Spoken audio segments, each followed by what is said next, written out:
Alam mo ba, itong maliit na to ay mayroong malaking tulong.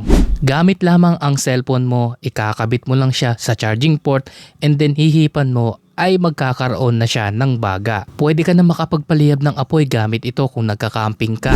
Ito nga pala ang electric cigarette lighter. Kung meron kang tindahan at palagi ka na lang gumagamit ng lighter o posporo, kung minsan kapag hindi mo napansin, ninanakaw pa, mas maganda kung ganito na lang yung gamitin mo. Pwede mo rin tong gamitin pang personal. Sasaksak mo lang kasi sa phone mo yan and then hihipan mo ay magkakaroon na po ng bagayan.